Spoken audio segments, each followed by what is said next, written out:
This is the Mindset Game podcast, and I'm your host, James Roberts. And on today's show, we got something a little different. We got three guests coming on. We got Kyle Logan, Stu Holt, and Jalen Baker, who are co-hosts of Under Pressure TV. Under Pressure TV is a sports media brand that aims to inspire, inform, and entertain through sports culture. They produce original content from a weekly podcast show, a documentary series featuring a variety of athletes and people of other industries, an interview where they talk to people who are doing great things in their respective industries. So welcome, guys, on the show. Appreciate it, man. Thank you, man. We appreciate it. Thanks for having us. Thank you for having us. So before we delve into today's episode, can you guys talk to me about, obviously, your rise to where you are today? Man, wow. That's a good question. Individual stories of how we all came together. I guess, yeah, as we all came together, it all started, if you go all the way back, it started with basketball. AAU basketball, really. I was a teammate with JB first, really young age. Yeah, how old? Probably since kindergarten. Kindergarten. All right, so 5 years old. We're 22 now. That's 17 years ago. And then later down the road, I became AAU teammates with Kyle. Sixth grade. In sixth grade. That's like 12 years, so about 10 years ago. And then ever since, we've been friends and all of that. And I started a podcast, an earlier podcast before. And now we're doing a new one, the Under Pressure podcast. And I was like, man, I want to have co-hosts and, but I'm trying to figure out who I want on it, who would be perfect on it. And I remember talking with Cal about it, and we're envisioning it. We're talking about it like, oh, this will work, that will work, and all of that. And so at first it was just me and Cal, right? And it's like, okay, it's two of us. That's cool. That's good and everything. But then, I was talking to JB as well, and JB's really into sports as well. And he's really good with analytics and the facts. Without him, I don't think we would really have any facts on the show. It'd just be all opinionated and motivation, because Kyle's a motivational speaker. And so, yeah, just bit by bit, it started coming together, and we tried to find a location. We got that. And then all of these different pieces that just go into it, equipment and all of that. And we finally got to where we are. But, I knew Kyle was a motivational speaker, if you want to talk about that, Kyle. And I knew that he'll be great for the show just because of that. Yeah, like Stu said, we had been teammates when we were younger. And then, I went off and I played college basketball at a small college in Indiana. And I came back home, and I was a guest on his other podcast. It was something I was starting off, You Don't Know My Story, like a line of speaking series that I was doing. And from that, me and Stu stayed in contact, and I started working with him as far as other podcasts and stuff a little bit. So when he came to me with the idea of Under Pressure and, a sports-based podcast where I can do motivation and sports, being a former college athlete, I couldn't pass up on the opportunity. So, Yeah, for sure. I almost forgot that. That's a crucial part, Cal. But yeah, that other podcast, the theme of that we interviewed him was "You Don't Know My Story," and how you never know what somebody's going through. Everybody likes to judge other people, but you just don't know what they go through, whether they're homeless or whatever. You never know what somebody's story is. And when I think that was the greatest episode we did with that podcast, because it made you think. It made me think, and I got inspired, and I learned so much. And I was like, man, that's amazing. And I remember us, we were going somewhere, but I was like, man, you need to get your own podcast where you could do, when you remember that? Yeah. Where you could do motivation and all of that. And it turns out we ended up doing one together. And so, yeah, then JB is a coach with me. We both coach the same basketball team at the Walnut Hills High School. Shout out Walnut Hills High School, the #1 school in the state of Ohio. Shout them out. We both graduated in 13 from there. But JB, if you want to talk about, coaching and all that and how we got together with that. For sure. Originally with the other podcasts, I actually just started off helping. That was just my thing. I was like, I just help out because I see, you'd be doing a lot.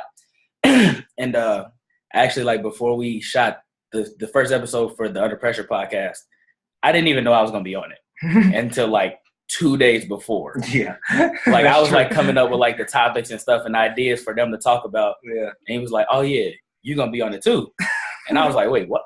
And it just kind of threw me off, but it just, it became something that we enjoyed doing. It was fun. And then, you add the dynamic of us actually being coaches together. We've been teammates together. We went to school together for so long. It makes everything fun, and it's a pretty good journey to go on, especially with these two. Yeah, for sure.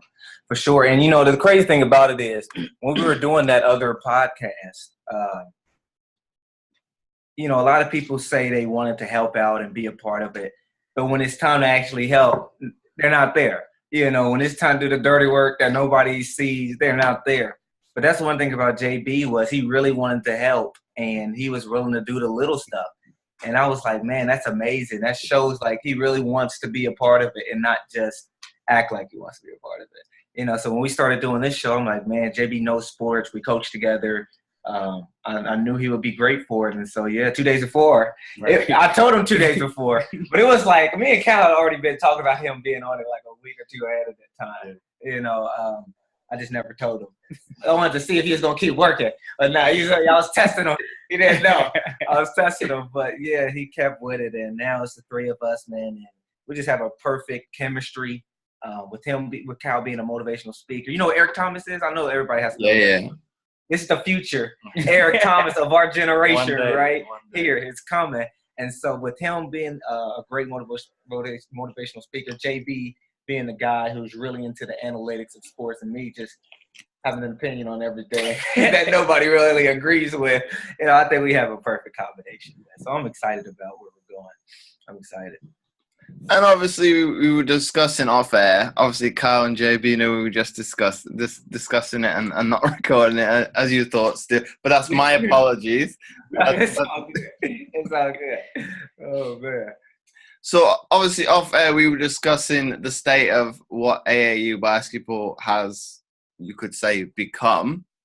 How do you think it is maybe changed for the good or for the worst? You go ahead. Okay. I'm about to say, I can go first. Let me go first. I go first. Well, see, the thing about AAU is there's positives and negatives. I know that when we were playing AAU, he said positive.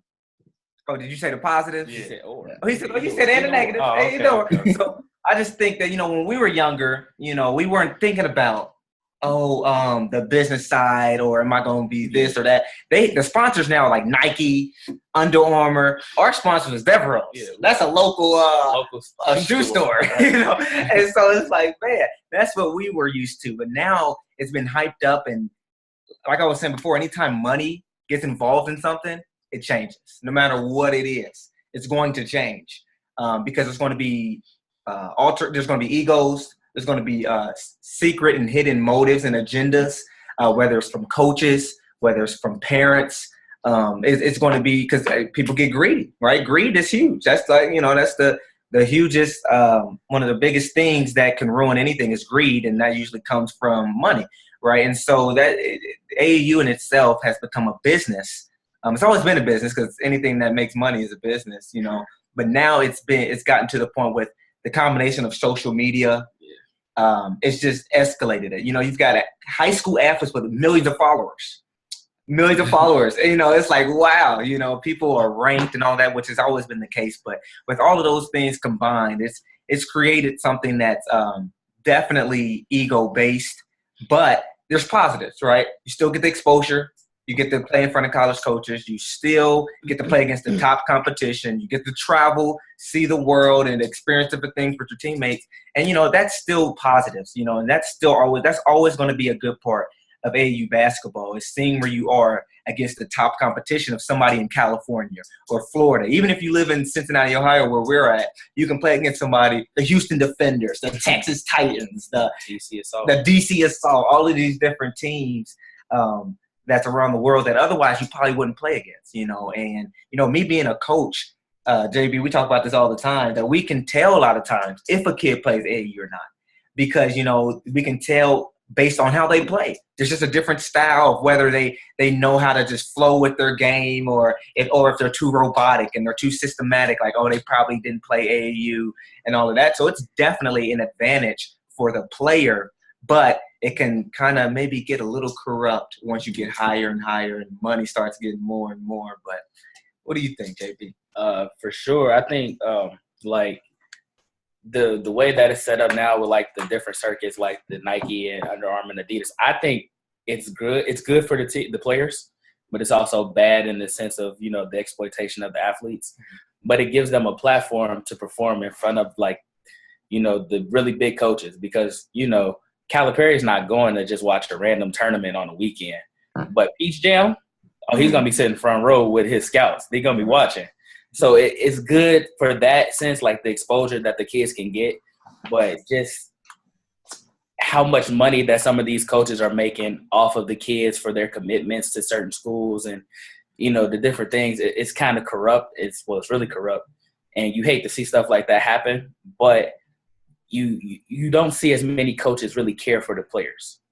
I think that's one of the biggest things, like, especially like coming up. I had a lot of coaches who really truly cared about not just me as a player, but as a person. So they tried to help me grow into being a better young man and not just a better basketball player and a better athlete.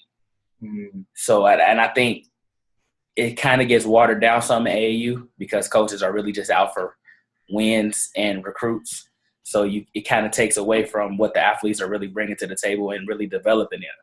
And then for those that make it through, you kind of see them have those maturity issues because they were in a system where they didn't get a chance to grow up.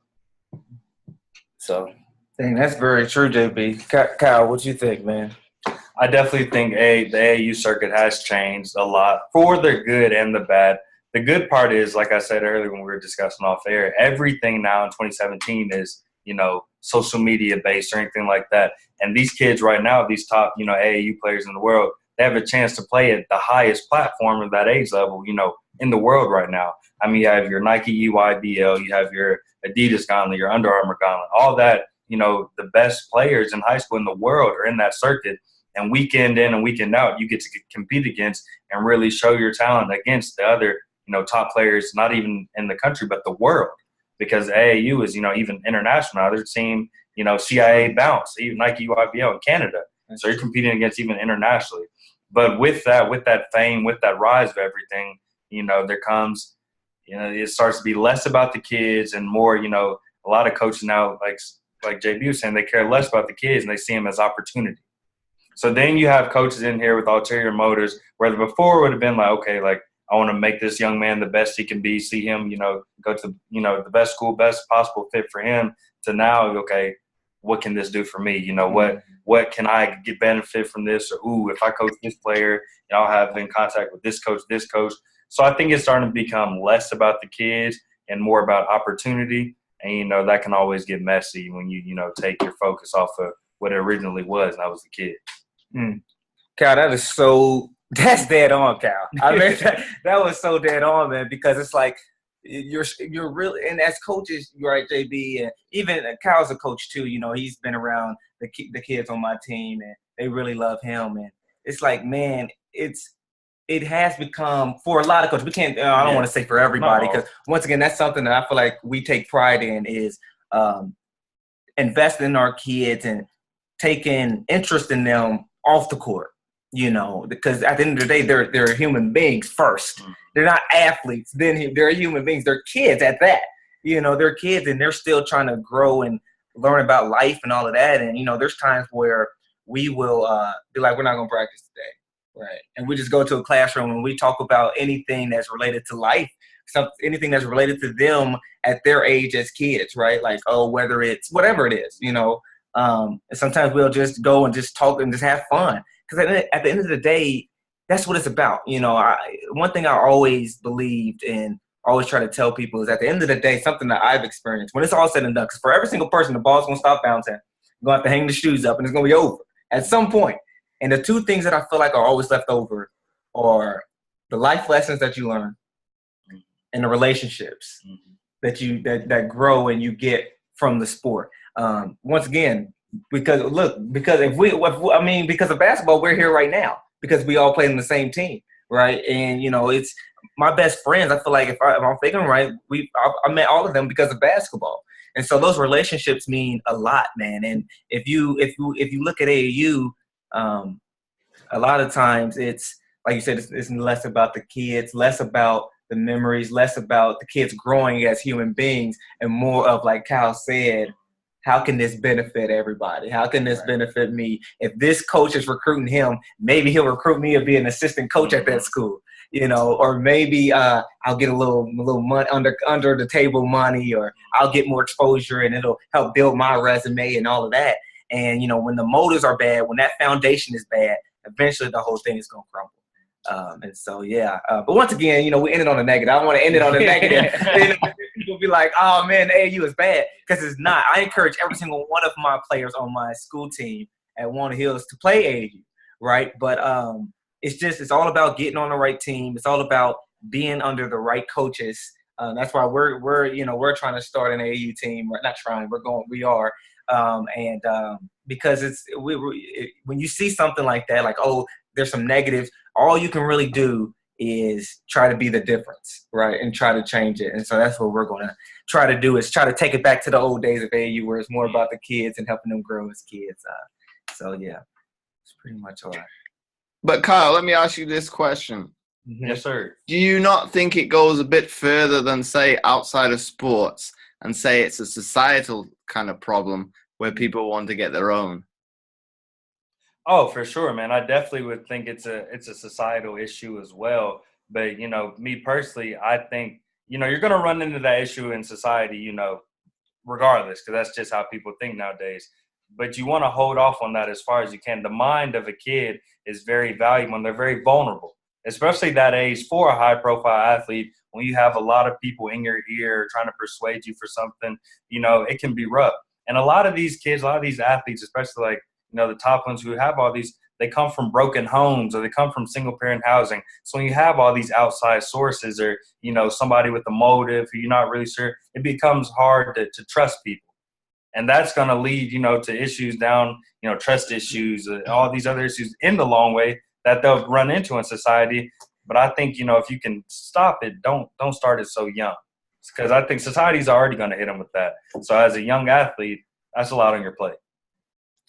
That's good. And you know what too? I think it comes down to the one word, capitalism, right? Anytime you have anything, people try to capitalize on it, man. And now it's like people don't see these kids as kids. They see them as what? Dollar signs. Like, ooh, okay, this kid is the future phenom. Let me, this is going to be lead up to some money. And, I think that's just the American way almost, is capitalism, where everybody's trying to find something that's going to put them at the top, that's going to put them at an advantage against this person, against that team, against this coach, against this parents competing with each other, coaches competing with each other, and now you're definitely going to have kids competing with each other.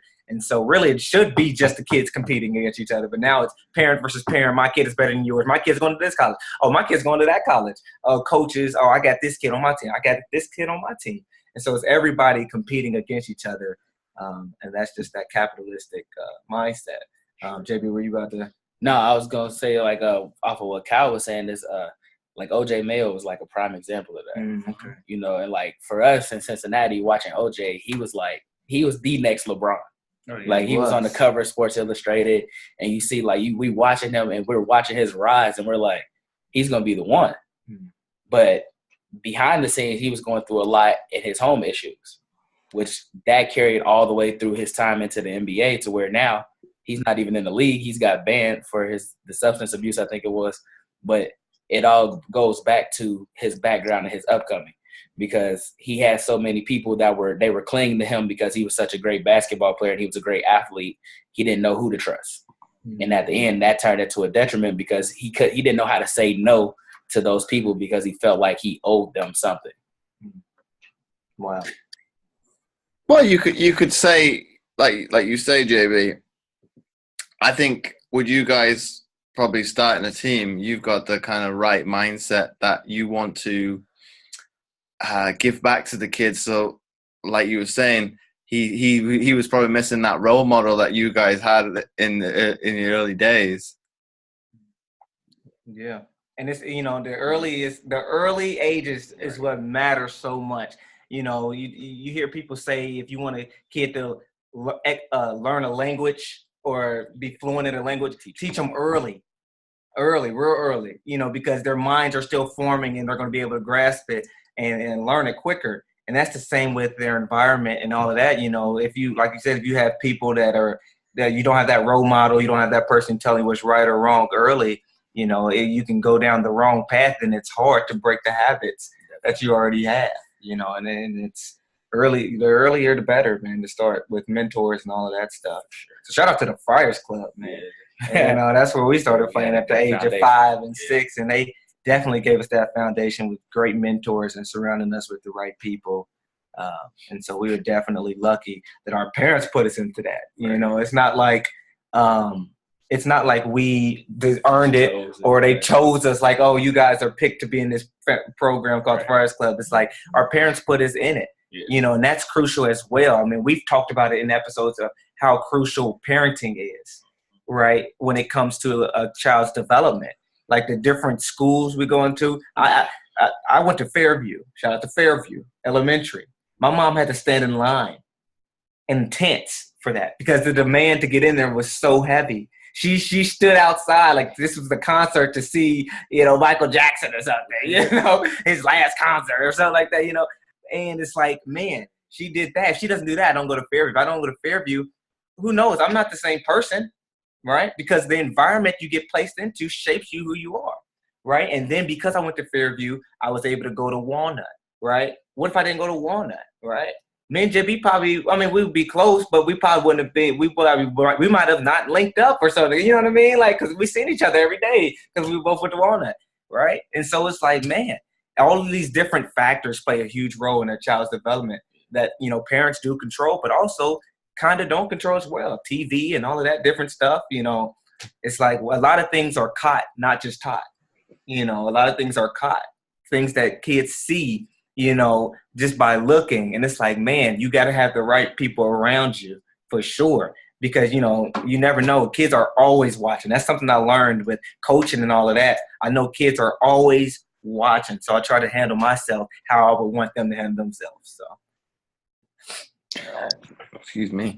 But in terms of, like, if we come back onto the AAU and obviously talking about each player wanting to get their own, do you see it transferring back into normal high school basketball and they can't, say, operate within a system? You say it's not a bad thing, but say if we look at, well, Chino Hills, for example, you could say they don't play defense. Well, obviously, if you look at how sport is meant to be played and they talk about defense wins championship, obviously, if you're not playing defense or anything that looks consequential to be that, isn't that kind of going away from what the fundamental it is? Well, obviously, in basketball, the team that scores the most points will win, but you want to obviously keep the other team down as well. Oh, yeah. See, that's good. We're going to talk about that. Great point. No, because Stu's whole concept, his motto is the team who scores the most points wins. And hold on. Before we go into that. I mean, it's fine to play defense, but all that matters is you score more points than the other Hold on. team. Let me turn this computer. Let me explain something real quick. First of all, the first sentence you said is a fact, right?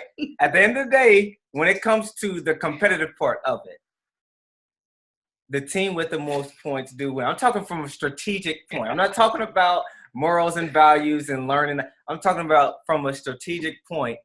If you're to win the game, the team with the most points wins. And what I was saying is the other things can either help increase your points or decrease the other team's points, right? So defense is crucial. It's very important because even if you do score points but you don't play defense, you lose, right? And on the other point, if you play great defense, they can still hit up a freak shot. And if you don't score, you lose, right? So there's a lot of factors that lead up to the fact that to win the game, you have to have more points. I've seen teams out-rebound a team and still lose. I've seen a team get more steals, still lose, right? So at the end of the day, you have to be able to capitalize on those other small things in order to increase your points from a strategic point to win the game, JV. Gosh dang it. Man, let me turn the cap. What you got to say, man? Help me out. JB was speaking first. Oh, man. All right, but I do see, like, the way that Chino Hills plays, it's different from, normal basketball ideals, because you definitely, especially like with LaMelo being, one of the best players in his class, and to really see him, score 92 points by leaking out half the game, it's kind of like, it's impressive to score 92 points, but you didn't play defense half the times down there either. But, for them, it works. It's their system. It's how they play. But it's not benefiting them as players, because you're missing a crucial part of the game, and that's playing basketball. So, definitely coaches will look at that and say, well, I'm not going to recruit that kid because he doesn't play a lick of defense. And unless you're James Harden, you're not getting away with that. Right. So and that's coaching too, though, JB.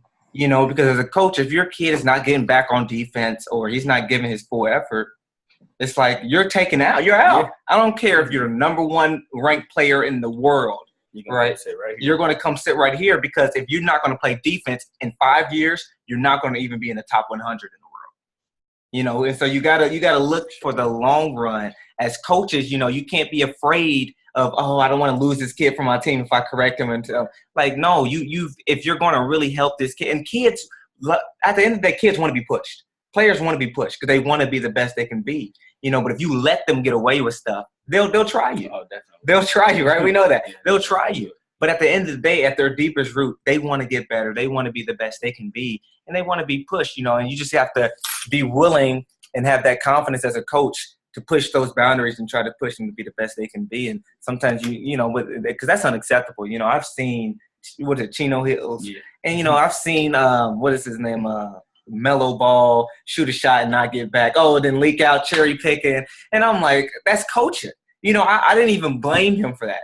I'm like, why is this acceptable to the coaches? Why are the coaches not yelling at him, taking him out the game, no matter who he is? Now it's, with the AU, his dad is coaching him. But his dad coached him all the way through too. So that could be his dad thing. But are you asking if these bad habits that they may form in AAU, like how they translate over to the high school game? You could, but then obviously that's kind of cherry picking. You're looking at one team as to what is that why they play, and you could say, would it be a detriment to the game, because obviously players, we'll generalize here, most don't want to play defense anyway. Yeah, that's true. And you know what? The AAU game is so much different than the high school and college game. It's not fun. From playing both sides, from playing AAU and playing college basketball, nobody plays in college like you play in AAU. Nobody's leaking out, cherry picking like that. It's not just up and down. No. In the college basketball game, you got to play defense. That is harped on from the moment I stepped on campus as a basketball player. Like, you knew, if you want to play, you got to play defense. The AAU scene is a little bit different because it's more exposure oriented. You get the top guys from this state, the top guys from this state. You try to put a team together. You out here to get offers, exposure, and then deals in the long run. Yeah. But the way that you play the AAU game is that's not basketball, to be honest with you. That's not how it's going to be played at the next level. So if you don't translate that, if you just think that's okay, I think LaMelo at Chino Hills, he's lucky because he comes from a system where, him and his brothers, they dominated that system. They have free reign to do whatever they want to do. But I guarantee you, in a few years when he's playing for Steve Alford, because Steve Alford used to coach at my alma mater where I played at college, he's going to have to play defense. If not, Steve Alford don't care how many followers he has, how many YouTube viewers or whatever, and he looked at his video, you won't play. So if they don't turn that switch on, the AAU to real life basketball, they'll struggle, because I'm telling you for a fact that's not basketball. And that's another thing with AAU. AAU, I think it has its own purpose, right, when it comes to, the development of a player's game. Like we said before, we could tell if a kid play AAU because some kids are too structured, right, where they're too robotic. They don't know what to do if you just sit back and say, let's just play. Right. And so they don't know how to make decisions on their own. And, basketball is a split-second decision game. You might be dribbling down and a pass is open, but if you think too much about it, that pass is now gone. And if you try to pass a turnover, right? And so you've got to be able to make those decisions. And that's something that AAU does help with, right? Just playing up and down against the top competition, you have to learn how to just play, right, and use your skills. And maybe you've been working out with a trainer, and now you're trying to go and see how those moves work in real game situations against the top competition, right? Not just an open gym, right? That it's helpful. It really is, and you get to showcase your skills, right? But there's always more to it. But once again, AAU has its own purpose, and it's not the whole coverage of the game. It doesn't really get you the full development, but offensively, it helps you develop. Defensively, maybe not so much, but then it could backfire. Like, well, if nobody's playing defense, or is your offense really developing, or are you just playing against no defense, right? So it's just a balance. It's really just a balance, David. What are you about to say? I was just at the college level. AAU, the Division I college level, like the bigger schools that get the bigger recruits, it's kind of turned it into sort of AAU games, like watching it. But when you watch small schools like Villanova or, schools like that, the teams, like even North Carolina last year, they play really tough. They play tough defense. They play, they really score. They grit and grind and score the basketball. And those are the teams, like real team-oriented type of programs. And you don't see that a lot from AAU teams. And you see, like, recruits that fit that style of basketball that go to those schools. And it's not typically the one and dones. It's the guys that stay 2 or 3 years. And I think those are the guys, they set themselves up for a better success at the next level at times. You have the special talents like the Kevin Durant's for one and dones and stuff like that. But a lot of the guys right now that are, close to top of the league went multiple years of college. Russell Westbrook, Kawhi Leonard, they went several years of college, and they have that under their belt. They have that experience, and they know what it takes to win. And it comes from both sides of the basketball. Very cool. But would you not argue, obviously, with the one and done, and it kind of harpens back to the earlier point we raised, do you think they are obviously less mature to be able to handle situations, obviously, at the next level? As far as with basketball, or just everything that comes with being a professional? I'd say everything to come with being a professional. Okay, well, see, from a basketball standpoint, like skill-wise, I think, the greatest thing to prepare somebody for the NBA is what? The NBA.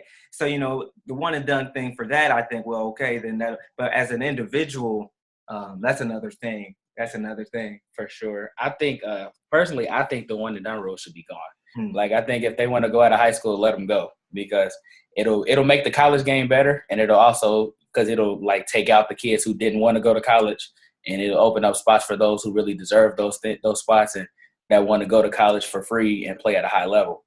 But I think for those that go into the NBA, the maturity level for them, like at a really young age, is different, because you're telling an 18-year-old kid, well, here's $5 million or here's $10 million. Go have fun. It's going to be kind of hard to say, well, I mean, I just got paid. Do I want to go to the gym today, or do I want to go work out today? Nah, I'll go tomorrow, but I'm about to go turn up with my friends, or I'm about to go party and do this, do that. And it kind of takes away, because that decision-making, they don't have it yet. And, the veteran players in the locker room can say, do this, do that, but they're not going to listen because they're 18 years old and they're a millionaire now. Like, just last week, they couldn't even buy a pack of gum. So you expect him to be like, oh, well, I'm going to go be a professional's professional, but he doesn't even know what that means. Right. But I don't think that you can – I don't think that just because of a player's age or whatever, I think if a player has the – going back to one and done rule, if a player has the talent to go to the next level, let him go. I mean, you don't know that kid's situation. You don't know his story. So this could be, his family could ride on this. So I think if you have the skill set, go ahead and go. And as far as learning how to be a professional, I think like with anything else, that comes with time.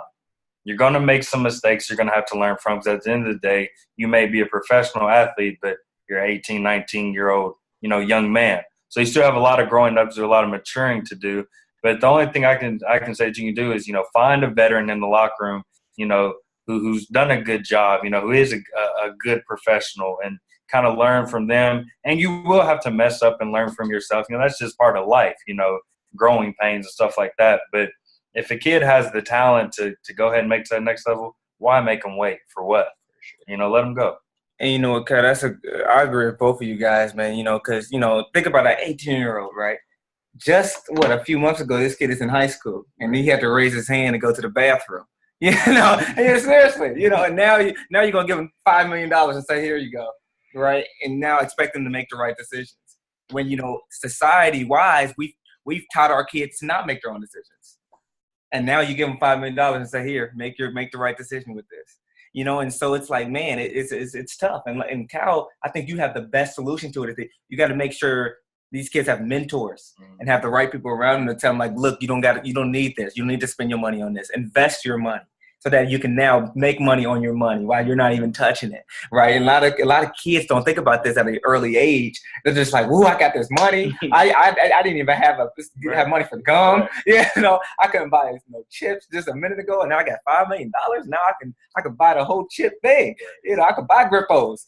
I could buy whatever, buy a factory, right? And so now it's like, man, they have to, and that's why while they are in college, I really believe that every school needs to have, I'm sure they have something, but they need to have somebody come in and teach the guys every year about money management, right? Because if a lot of these guys, their goal is to play. Do that a lot. Yeah, they need to, because a lot of these guys, their goal is to play in the NBA or they go overseas and they want to be professionals at their sport. But they did that now, though, with the NBA. They do have that now for draft picks. You're right. Yeah, they have the players union come in and they teach. They got like financial classes that. For the rookies. I'm saying for college. Yeah, but in college you don't have it. No. And I think all college students need it because, college is the teacher of balancing. Yeah. Because you can have $20 in your bank account and be like, well, I got to make this stretch for about 3 weeks. Yeah, and you'll do it too. And then you got you got like $6 for gas, and then you got $14 to eat for the rest of the next 2 weeks. Yeah, and it teaches you that, but that's an experience thing. You don't have somebody telling you how to balance a checkbook or how to do these different things, and you just kind of have to learn on your own. And and this is a topic for another day. I don't want to expand on everything, but I just think that's crazy. That's another topic in itself that these kids in college do. There's athletes who do only have $20. We see them on TV like, oh, he's a star, but that star only got $20 for the next 2 weeks. He can't get paid off for signing autographs. Exactly. You can't even get paid for signing autographs, right? And and that just speaks to another thing of like, man, if you're 18, you have the talent, go. Because if not, you're gonna go to college and play, that's perfectly fine. Get your education, that's awesome. But at the end of the day, just know that the kid that's struggling at home right now, who's gonna go play for that college, his family still might not have money to have the lights on, while their coach is living in a mansion, which is just another topic. But that's just crazy, And so go. But then when these kids go, they have to have that mentor, they have to have that structure of knowing what to do when you have that money. So, but then you say obviously skip the stage of college. Wouldn't it be also a negative not having that backup if something did happen to go wrong? Be it they got cut, obviously an unforeseen crippling injury. They've got nothing to fall back on then. You know what? And that's very true. That's very true. And I had a teammate that I played with who played Division I. Actually, he got a full ride to Division I. He ended up getting hurt, right? And so now he's not even there anymore. And so with that, you can get hurt in college, and then you're done, right? And they're like, well, we gotta give this scholarship to somebody else. We only got so many, and now you're out with that. You're out of luck with that. And and I was just listening to a podcast it was an interview with Jim Carrey, and he was talking about how his dad could have been a great comedian, but he didn't because he wasn't sure if he was going to be good or not. His dad didn't do it. And so his dad went and he got a job and all of that. Instead of being a comedian, he went and got a regular 9 to 5 and then ended up getting fired, right? And Jim Carrey said this one line that was just so powerful because after he got fired, now they were living on the edge. They had to do whatever it took to get by. Right? And Jim Carrey said he realized from that moment that you can fail at what you don't want. So you might as well do and go for it and risk it all for what you love. And I was like, wow, that's amazing. It's amazing because, and it's like, it's really risky to go one and done or to skip college in general, but it's even riskier to do what other people want you to do and then fail at that. That's one of the worst things to do, is because you look back like, man, I should have just went with my gut. But because I went with what other people thought I should do, and I wonder if they're going to approve of my decision, and then you go with that. And if you fail at that, you'll never be able to forgive yourself for that. Yeah. And so I just believe that you should just go with what your gut tells you. Yeah, because if your two options are, go to college and try to go to the league from there, or go straight to the league. Well, if you get hurt in college, when you go home, you're gonna be broke. If you go to the league and you get hurt, you got a guaranteed contract for the first couple of years, so you're going home with some money. Yeah. So you at least got something to fall back on in that, that gap period between when you figure out what it is that you want to do after basketball, if that does become the case. And that's another thing too, is, I've seen you will never see a 50-year-old NBA player, but I've seen 50-year-olds in college. Right. And so you can always go back. Right. And you can always go back no matter how old you are. You can always go back and get that degree and get that education. But there's a time frame when it comes to sports. Right. There's an age limit. You're not going to see Michael Jordan's not coming back no matter what. He was a GOAT, but he's not coming back. His body's not capable of doing it. And so it's like, man, there's a time limit when it comes to sports, right? 40 years old. I mean, the average career of an NFL player is what? What was it? I think it was like 3 to 5 years, something really short because of how much contact it is, right? And you have a lot of players like Megatron retired early. Even Barry Sanders. Barry Sanders retired early. Who was the offensive lineman for Baltimore who just retired this year. So you have players retiring at 30 years old in the NFL, right? Because they've taken those hits and all that. And they're like, man, my body, I've already got the money. I'm going to just save and all of that stuff. And so, I mean, once again, it's always going to be risky. But if that's something you love, this is something you've been working for since you've been a kid, training for, and I say go for it, if that's the decision you want to make, because you can always go back. You can always go back, right? What do you think, Kyle? I have a friend who's a student athlete at Indiana University, and I think more schools should have a program implemented like Indiana does. They have a program called Hoosiers for Life. So you can leave, test the waters in your prospective sport as a pro athlete, but you can also still come back and take classes as a student, and they pay for it. There's a guy who was a former teammate of my friends at IU who during the football season plays in the NFL, and the off season returns to IU to get his degree. And I think that's an excellent program for IU to have, so things like you said, don't happen. Like, okay, what if this doesn't? What do you do? So I think more colleges need to look out for their athletes and implement a program like that, because then you get the best of both worlds. You're telling them not only, do we care about you as an athlete, thank you for your services here, but we care about you as an individual, and we want you, to further your life and better yourself the best way possible. So I think if more, colleges implement programs like that, that'd be amazing. But for the schools who don't, and for the athletes who have to make that decision, I always say there's a risk in anything that you do. Follow your heart, follow your gut, because at the end of the day, there's a risk with anything you do. So why not risk with something that you love? And there is a time frame. College isn't going anywhere. You can always go back and get that degree, but you're only going to be young and in top physical shape for so long. So you got to take that risk, man. I definitely wouldn't let fear, stop me from making a major decision like that. I think it comes back to probably, well, like you say, Kyle, it's throwing all your chips in. And I think it's probably a good example of that is it comes back to if you do throw everything at something, right? When you come to being an old man, old woman, and you're on your deathbed, you've got no regrets in life that you did. If you didn't happen to if the worst case scenario, you didn't make it, you at least tried it. Right. And a lot of people say don't put all your eggs in one basket, but I heard another saying that it really made me think. I was like, because they said a lot of people say don't put all your eggs in one basket, but I say put all your eggs in one basket and just make sure you don't drop that basket. Just make sure you don't drop. Just take care of it. And that's just another way to think about it.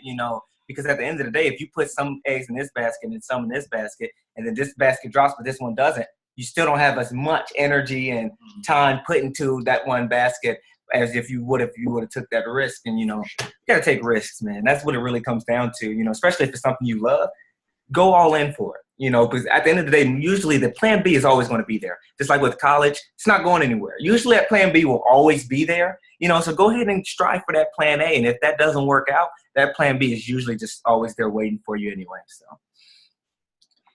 And this one we didn't touch upon. Like obviously we touched it a little bit earlier.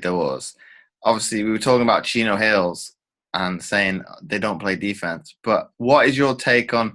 Obviously they won a state championship. What would it be? Well, 2 seasons ago now, with the same system. Obviously a different coach, but played that system, just gone, and I think they lost in the semifinals. Yeah. Well, I think the difference between those 2 years, honestly, it was just Lonzo. Yeah, I mean, at the end of the day, you had a superstar in the making, and especially at the high school level, it's not many 6'6" point guards in high school that can do everything that he did. So, I mean, just his presence alone is probably what willed them to that victory. Because, I mean, outside of that, you see it's pretty much the same team this past year without him, and they didn't go as far. And I think just his ability to lead was probably the difference maker for them. And just another thing, as a coach is you can always win games, but sometimes you got to ask yourself at what cost. I'm sure their system helps them win games, right? With them not really playing defense, but then going hard on offense. And because like I said before, I mean, yeah, the team with the most points at the end of the day do win. And I think Chino Hills is probably a good example of that. But at what cost? Okay, you won. Good job, you won. But now your kids are going to suffer in the long run. Or now, your kids have this mindset of being one set mind instead of, and there's a lot of life lessons in that. And so I just think that every coach needs to ask himself at what cost with anything. And so, that's my opinion on that, Kyle. My opinion on, well, like JB said, when you have a 6'6", NBA soon-to-be franchise player, especially at the high school level, that's going, losing him is going, lose you a couple games. Yeah. So, like, that style of play, I mean, I don't think that necessarily changed too much. I just think that they're missing the presence of Lonzo. I mean, we're talking about a maybe future Hall of Famer here, definitely, NBA All-Star in the making. So he's a big deal. So I just think having his presence gone could be the difference because he was a leader. He led by example. He did everything, the right way, to say. And, I mean, I don't think that style of play is good, but I think that having Lonzo Ball, on your team was probably the difference between, the championship and not. Yeah, talent can hide a lot of stuff. Yeah. Talent can definitely hide a lot of stuff, man. If you how tall is he? 6'6". When you're 6'6" and you can dribble, you can play, you can hide a lot of things, man. And once again, me and JV know that there you as a coach, you can hide stuff. You can hide your weaknesses with different things or different people, or you can. And so it's talent can really hide some things for a little while. Eventually, you're gonna get exposed though, and that's the thing. Eventually you will get exposed. Between their championship and their exactly. So, but if we go one step further, obviously he can do everything, and we kind of happen to what the media say at the moment. Obviously, with his passing skills, do you think he is one of those players that is once in a generation in terms of he couldn't go a little bit further than that in terms of he goes back to what you would say was a historical point guard. He thinks if the pass is on, he's going to pass, whereas opposed to what would you call a modern day point guard is probably a shooting guard now. Right, exactly. We talked about that before about Lonzo was, they were talking like, what if he's a bust or this and that and the other. And, generally when you think of bust, you think of guys who come out and mainly are trying to score the ball. It's hard to be considered a bust when your main objective is to get everybody else involved. Right. So you might not have super numbers right now, but that one number that's going to stand out always will be his assists. Like especially with this team, they're long, they're athletic, so they're going to get out. He's going to throw some lobs. They're going to have fun playing. So he's the type of player, he's the type of traditional point guard that a lot of guys would want to play with. Like I know personally, I would love to play with him because that means I'm going to shoot the ball a lot because That's all he's he going to be looking does. fast. So personally, I feel like, but I do feel like he could be one of those once in a generational type of players because I mean, just his game entirely is unique from his shot, just to his demeanor on the court, and I think he's definitely a breath of fresh air for Los Angeles. He's definitely for that franchise in general, which I'm happy to have him because that's my favorite team. But, I definitely can see him being one of those players. All right, JB is a fake Lakers fan. I'm a true Lakers fan. I can't believe he just lied like Real that. Lakers fan. No, but you know what though? And another thing I hope Lonzo excels at what he does because once in a while you always have a player that comes along and changes how the young kids want to play their game. Steph Curry came along and you got a lot of little kids now trying to throw up shots and turn around before it goes in and all of that and not follow through. You have a lot of that going on, which that's fine. It's not fine, but hopefully they get inspired and shoot the right way. But now, if Lonzo excels at what he's doing with seeing the floor and being passed first, now you may start having players or little kids who are now trying to do that. They're trying to be the player that gets everybody involved, and they're passing and trying to, and all of that. And so hopefully he's that new guy that affects the kids and how they want to start playing the game. That's what I'm hoping happens when it comes to Lonzo. Lonzo's special. It's very rare that you find a guy of his height, his size, with the court vision he has, the mentality he has, the overall will to just make everyone around him better.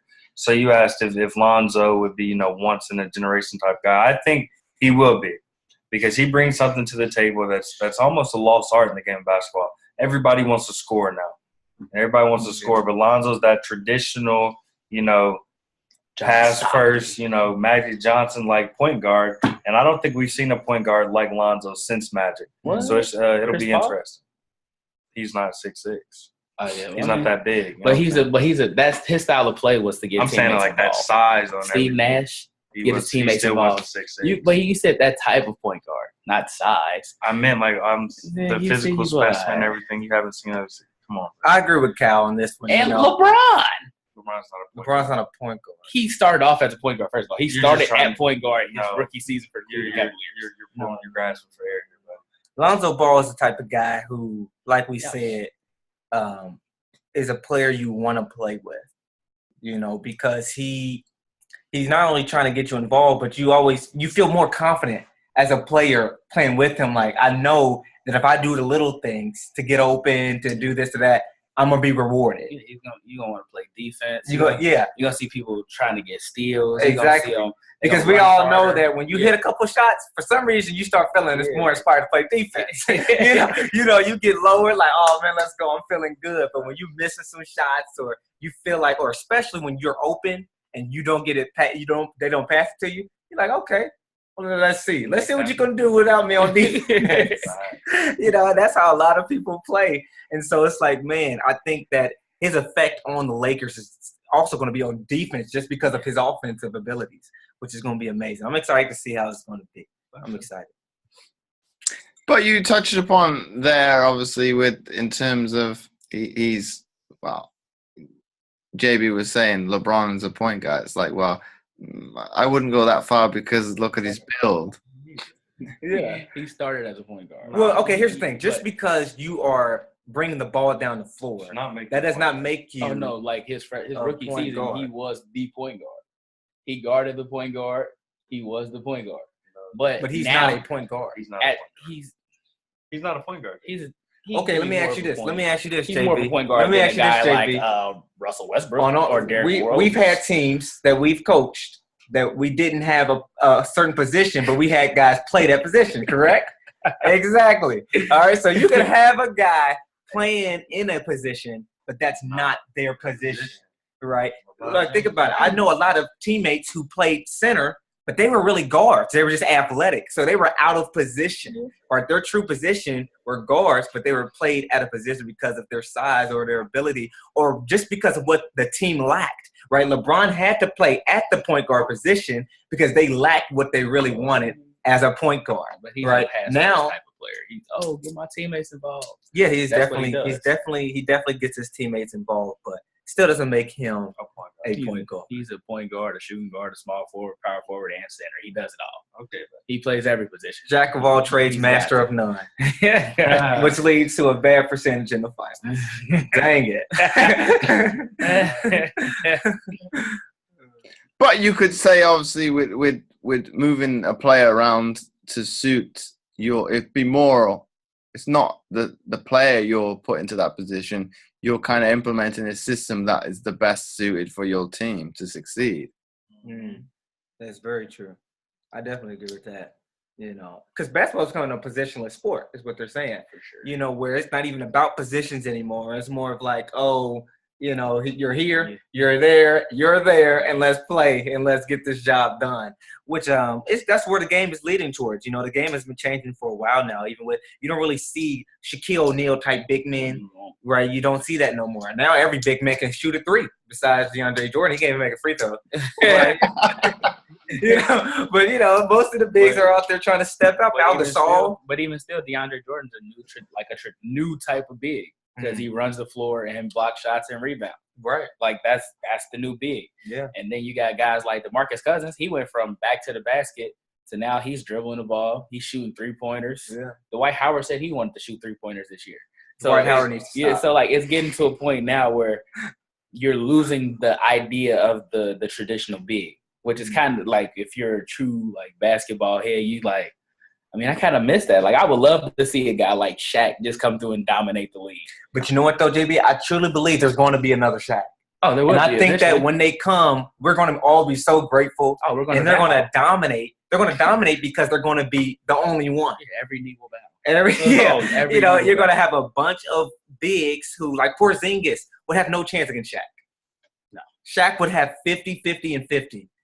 Porzingis, and Porzingis is another type of that new big that can, dunk, shoot, but all of that. But we're gonna have another Shaq. I'm just waiting for it, and I can't wait. What do you think, Kyle, about that part? Positional? Yeah, the position wise and how it's running away from position. Yeah, the game's changing now. A player is seen more valuable, more attractive, the more positions that they can play. So nowadays, I think the game has really strayed away from positions, and you're a ball player. A ball player now is a ball player. So just because you play the point doesn't make you a point guard, JB. Just because you're getting rebounds or banging doesn't make you a big man. You just got to be a player. So don't listen to what JB said. He's biased. Nowadays, you just got to be a ball player. What? It's good. I like it, Kyle. I like it. Wow, team camaraderie here. I thought we were a team. But I think, as Kyle say, you can't be one-dimensional in terms of a player, because you've got to be able to do everything. And as you say, and we touched upon it probably early doors, with players not wanting to play defense, obviously, if you can play every position, you're gaining an extra skill set. Yeah, for sure. In college, on my college team, our shooting guard was 6'7". One of our big men was 6'7". They're the same height, but have totally different games. So, position-wise, shouldn't our 6'7" shooting guard been a big man? So that's why I say you can't, be judged off of, positioning. Same with Kevin Durant. I was about to say Kevin Durant. He's 7 foot. He's lightweight 7 foot. No, he's definitely 7 foot. He's 7 foot, and he's playing like a shooting guard, small forward. So, yeah, it's all about having more weapons. You have to have more than one weapon now. You just can't have one weapon. You can't pull out a knife. Now everybody else got 2 different guns. He's got 3 different kind of knives. And you're like, I'm outmatched. I'm outmatched. And so you definitely got to have multiple weapons to go to, because that's just where basketball is headed right towards. now. That's what the NBA is. Yeah. You got the Warriors. They're oh my God! Look at the Warriors. The Warriors are a bomb, and everybody else has knives and guns. Yeah, everybody fighting. The Warriors just throwing in grenades. Like, all right, that's cute. All right, now watch this. Right. And then they just blow everything up, and it's crazy because you got Draymond Green. At times, he's playing center. He's guarding the biggest man on the court, and he's 6'7". Yeah. And the positionless basketball, it's kind of fun to watch, because there's a point where you might see 5 guards out there, and that's something you used to do on the game back in the day when you playing. 2K. Yeah, like on 2K or NBA Live, where you see 5 guards on the court at the same time. But now that's an actual reality for the NBA. And it's pretty much playing keep up. Yeah. It's the same with AAU. I always seen AAU and the NBA as similar, and then college basketball and school ball, like high school ball, as more similar. Like those two in a bunch, because it's like the same in AAU. You can have 5 guards out there. We used to do that even when we were younger and playing. You might have 5 guards out there, and you just running the floor because the other team got these big guys. Which they might be able to take advantage in the post, but once we get this rebound, we pushing the break, and y'all have no chance. It's like once we score, we gonna press. So exactly. Try to get it up the court. Exactly. Yeah. So that's definitely one thing. But I can see the Pelicans being a team where they have a guy like DeMarcus Cousins who they can throw the ball into, and with Anthony Davis being so versatile, he could step out and play the 3 or the 4. So he's not really a big man. But DeMarcus Cousins, you can use him to really abuse the smaller guys in the post, and I think the Pelicans could be one of those teams to watch for.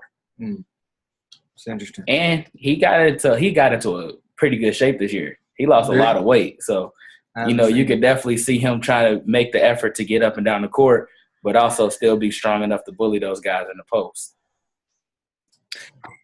But if we kind of harpen this back to probably the young kids, and obviously some coaches are very much if we kind of, like the freak of natures, the kids that grow quickly, because you're tall, we'll put you as center.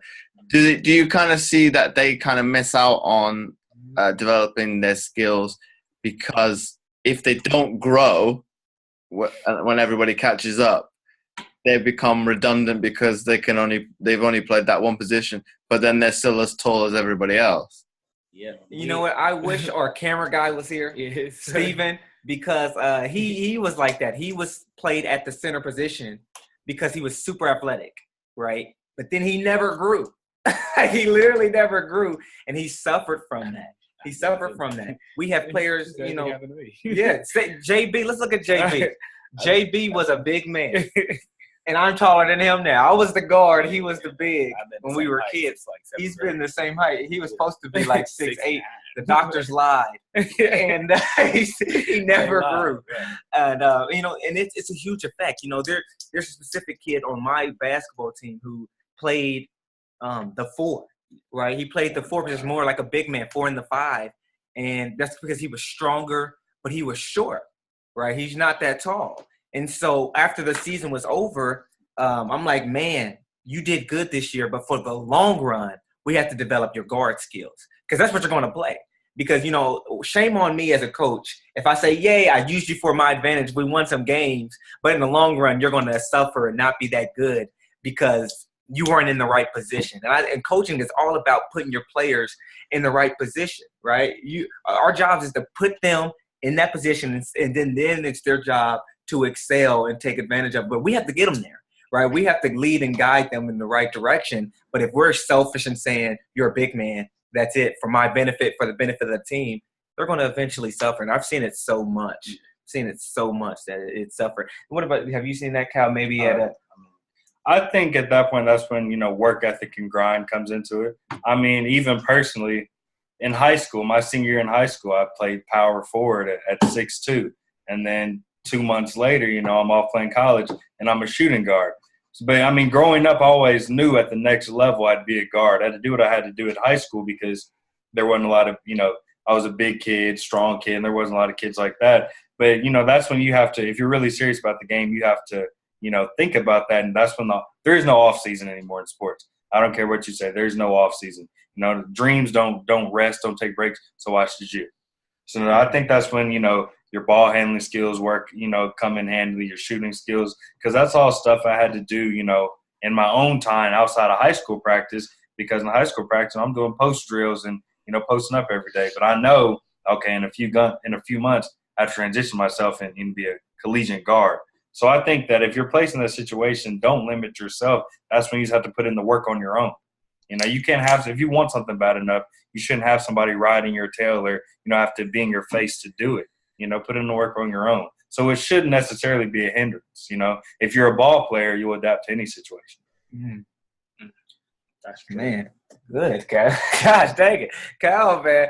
That's so true because, and this is something we've talked about in one of our episodes is that as basketball players, when the school season is over, when the summer comes up, that's your moment. Like if you can't dribble with your left hand, after these 3 months in the summer and you still can't dribble with your left hand, Something's wrong. Something's wrong. Like you don't want it. You don't want it as bad as you say you do, right? That summertime where you're not in school and you have free time, it's not just time to relax. Maybe as a student, but as an athlete, this is 24/7, 365, right? This is every single season of the year. You don't have time to take a break because your competition, they're not taking a break, right? And your competition is not just the people on your team for playing time. Your competition is not even your rival school that you're going against. Your competition may be in California. It's the whole world. The whole world. At this point, right? You have camps in Nigeria. Exactly. You have players coming from all over to play in the NBA. So if that's your dream, the dream is to get to the NBA, you're competing with almost 7 billion people. Exactly. You're competing with the whole world now. So, you have to step your game up each and every chance you get. You have to work on it. Right. So overall, I think it's, the coaches they have to be responsible in letting their guys know, like, look, you were this position, but you need to work so that next year you're not the same position. As a coach, when you give roles for a team, you got to make sure your players know, like, this is your role, but your role can change. And if it doesn't change, it's because you didn't put in the work. Your role doesn't have to stay the same. Accept it for what it is now, but then grind to make it different if you want it to be different. You want to be a guard? Grind to be a guard. Here's what you need to do. Here's the drills you need to do. Here's the blueprint, but it's up to you to do it. I'll see you in 3 months. Let's see what you did with it. All right? So, yeah. And the last segment we'll bring up is LeVar Ball. What is your guys' take on what he brings to basketball at the moment? Man, LeVar Ball has changed the game. But LeVar Ball is really I feel like I know LeVar because I played AAU when I was a kid and I've coached AAU and I'm like, man, this is just another AAU dad, right? This is another dad. I've had dads come to the bench trying to coach. I've had dads, and so in AAU, I'm serious. In AAU, you become used to stuff like that, and you see parents not only rooting for their kid, but rooting against another kid. And it's like, oh my goodness, this is crazy. But, parents get excited and they get really into it, which, is pretty interesting. It's funny. But LeVar Ball, I'm just like, man, I feel like I've seen him somewhere. Sports Plus in Cincinnati, Ohio. LeVar Ball, man, he's made being an AAU dad popular. Yeah. I mean, at the end of the day, that's really what it is because, we've had teammates and, you've seen other teams whose dad is the loudest person in the gym. Louder than even the coaches. He's screaming to his son to get back on defense or do this or do that. So, I mean, I don't really see nothing wrong with it. He makes outlandish comments sometimes. And, at the end of the day, that's for attention and publicity because he's building a brand. And when you're building a brand, sometimes you got to go outside of yourself and go outside the norm and make it happen because now you think about it, somebody was buying those $400 shoes. Yeah. People buying those T-shirts. They want us to wear stay in your lane T-shirts or big baller brand T-shirts and stuff like that. So it's working, and he's doing it to the point to where he got invited to do the 4-point shot with the big three. So I mean, for him, it's all a marketing plan, and he's a genius at what he's been doing right now. Right. And he's really creating generational wealth for his children. And at the end of the day, that's really what matters most to him. And I commend him for it. And, and that's another thing, Gary Vaynerchuk, I'm a huge fan of his. He's an entrepreneur, and he talks about how the most important thing now is attention, right? If you're going to market something, first you got to have my attention. Before you try to get me to buy something, you got to have my attention. And LeVar Ball knows how to get your attention, right? He's an entertainer. I think it's funny. Some people get angry and frustrated. I'm like, man, it's not that serious. Like, calm down. The guy is obviously joking. The guy knows, I'm better than Jordan. He wasn't better than Jordan, right? He knows that. I know deep down LeVar knows he could not beat Jordan with them both in their prime. I know that. But, some people get frustrated, but he's just getting your attention, and it's working, right? It's working. He has everybody's attention right now, and it's genius. It's genius. I know, Kyle, you were going more in depth about the marketing genius that he is. So yeah. There's a saying that all publicity is good publicity, and LeVar Ball is the poster child for that. He gets your attention. You may not agree with his antics, but they're from a marketing standpoint and as a father figure, especially being an African American father. There's tons of young African American young men who grow up without a strong male figure in their life at all. So how dare you come at a person or be mad at somebody who is one of the strongest father figures that I've seen. He believes in his kids. He pushes his kids. I was watching something, he gets up and has been cooking them breakfast for years. So how can you truly be mad at a strong father figure who believes in his kids? And as far as the marketing stuff goes, I mean, he's a genius. He says outlandish things to grab your attention. Anytime the camera's on, the spotlight's on, he makes the most of it. So as far as marketing goes, he's the man, and I'm taking notes.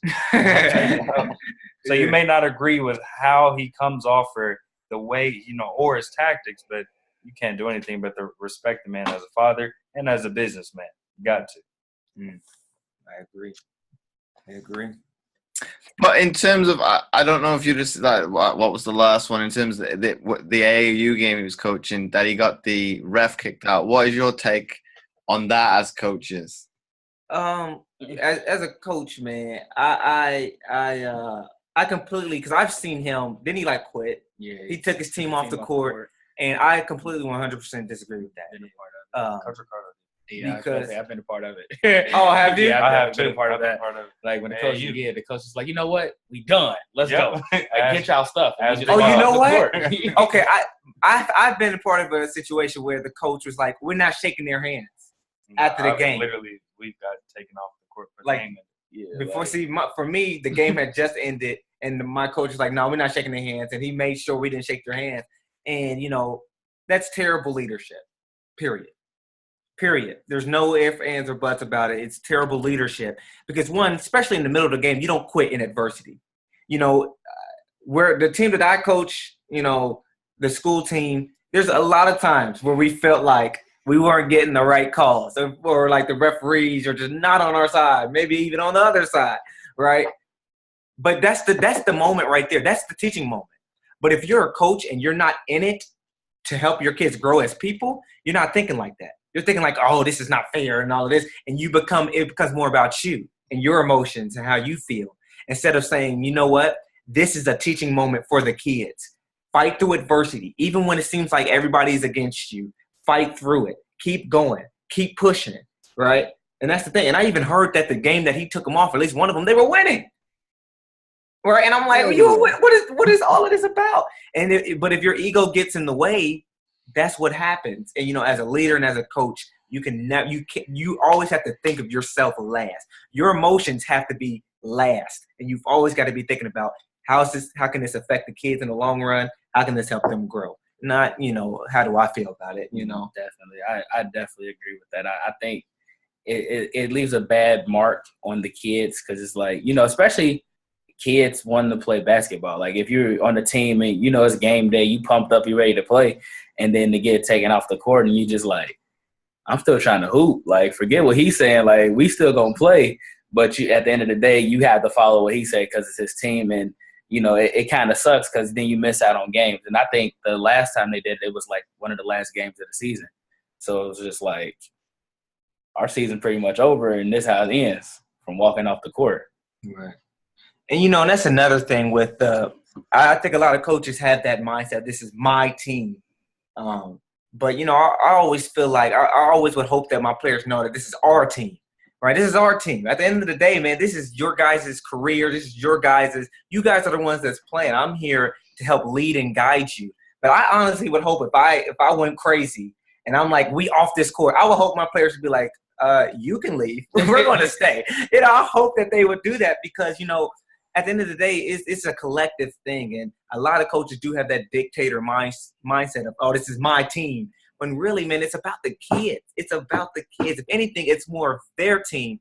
Then, we have a responsibility, even for the parents' sake. they don't want to see their kids walking off the court. They know that's not the right thing. So as a coach, you have that responsibility of doing what's right by the kids, but also what do the parents want for their kids as well when it comes to the morals and values and stuff like that? Not strategy-wise, and the plays and all of that, but when it comes to stuff like that, you got to take in consideration of the kids, the parents, the families that's in the stands, the cheerleaders who practice their cheers, and now they got to look like, dang, we didn't even get to do cheer number 4 that we practiced on yesterday. All of these, the referees, all of these different people that are into this game.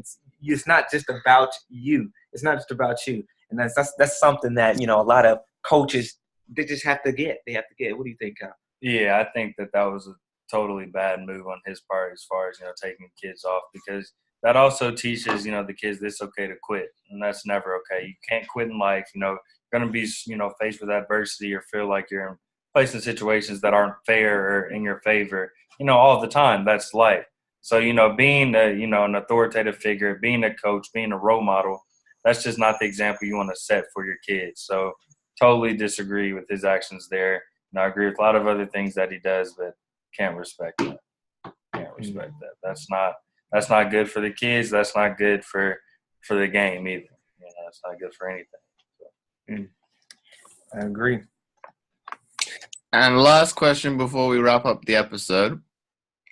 If you guys had to summarize this episode into one sentence for people to take away, what would that be? That's tough. Dang. That's tough. I like that. Okay. What do you think?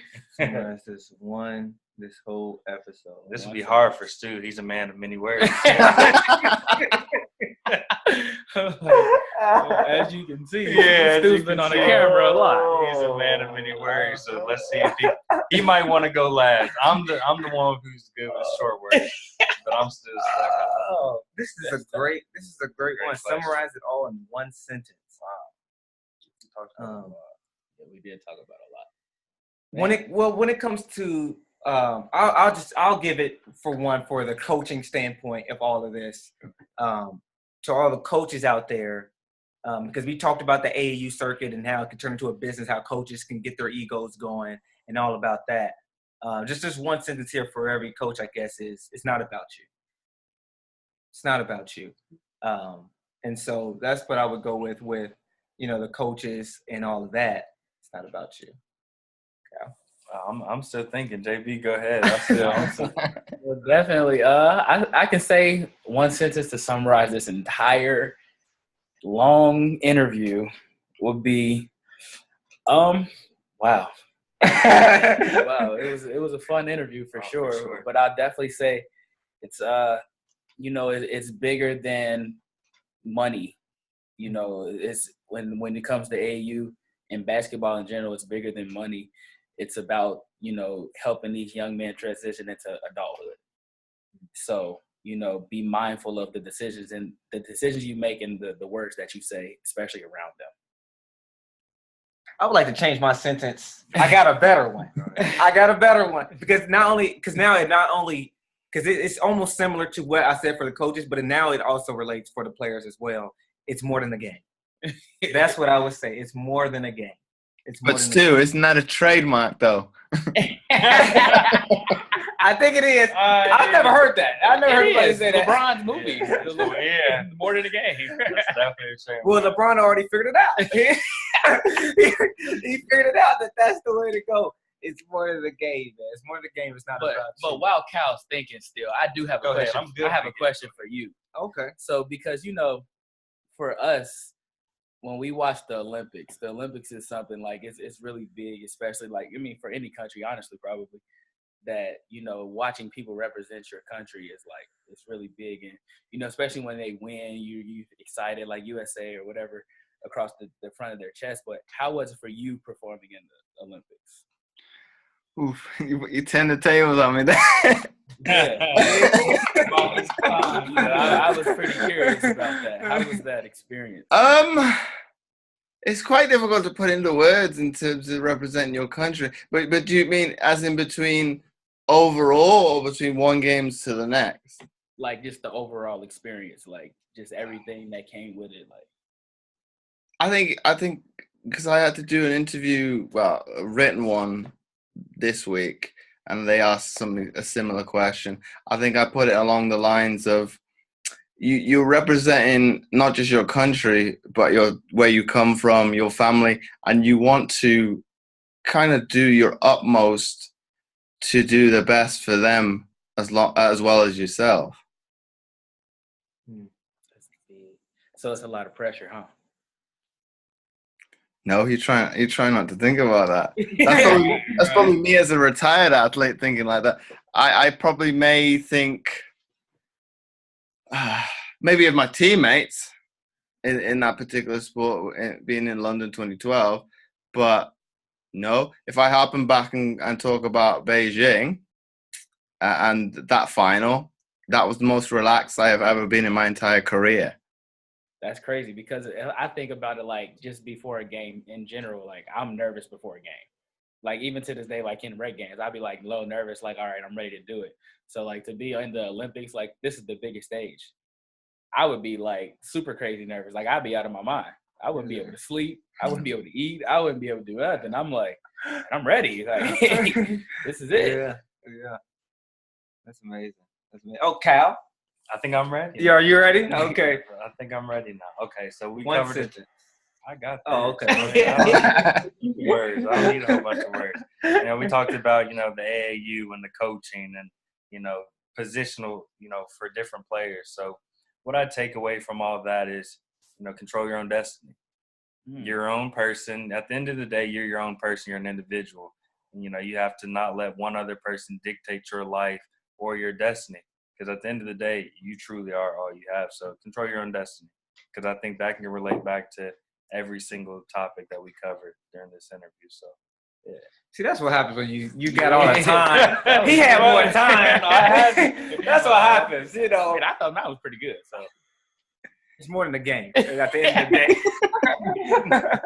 day. Oh, man. But that's why he's the motivational speaker. Yeah. He knows the right words to say. That's amazing. Control your own destiny. That is definitely a great summary of what we talked about today. But then Sue going first, you can put the pressure on as well. That's what happens. He's a tough act to follow. He's a man, like I said, he's a man of many words. So Stu's gonna say a lot. So speaking after Stu, sometime he might say your words for you. He might say your words for you. So I always go last, even in our podcast. As the speaker, crazy, right? I go last, and Stu does most of the talking. But I have a thing when Kyle speaks, you should listen. So I don't need to say much. When I do say something, the people need to hear. Oh man, yeah. So once again, guys, thanks for coming on the Mindset Game podcast. Yeah, thank you. Appreciate it. Thanks for having us on. Thank you for having us, man. This was fun. Oh yeah, it was a lot of fun.